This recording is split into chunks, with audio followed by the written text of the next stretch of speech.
opening the door to answers to questions some are asking after Athens Mayor Ronnie Marks crashed an SUV assigned to him by the city.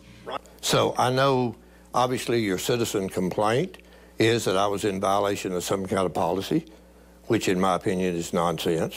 Where were you going or coming from? The mayor was on a personal trip out of state last month with 3 family members riding with him. Behavior some say is unethical. I was on my way to play baseball with a grandson at South Haven, Mississippi. We asked for details from the Mississippi Highway Patrol. They say a car driven by 89-year-old Rela Wiley traveling south on Eastport Street collided with Mayor Marks traveling west on Highway 72 in Tishomingo County. Riley was taken to a hospital and later released.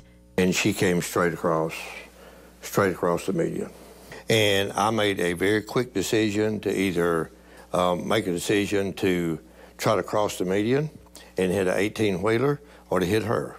The city's policy manual states city cars cannot be driven to other cities outside the scope of employees' job duties. City vehicles shall not be used for personal activities, which could cast the employee or the city in an unfavorable light or damage the city's reputation. Are you saying that this is excusable then? I am saying to you it is a practice of the city of Athens for the past 40-something years that the mayor has a vehicle 24/7 and is on continuous on-call.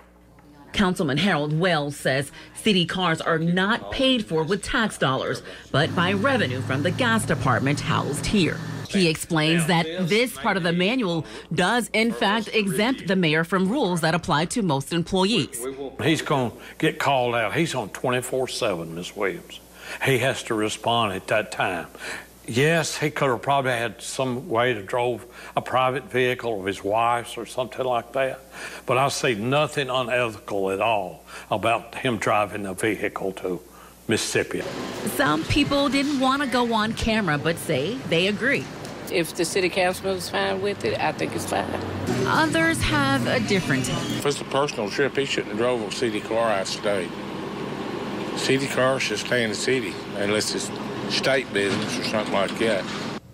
We contacted the Alabama League of Municipalities about the citizens' concerns over possible ethics violations and to see if there is a recommended policy or common or best practice here in Alabama.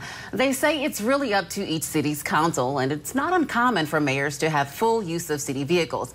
So we took this a step further to show you how surrounding cities handle this. Here's what we can tell you.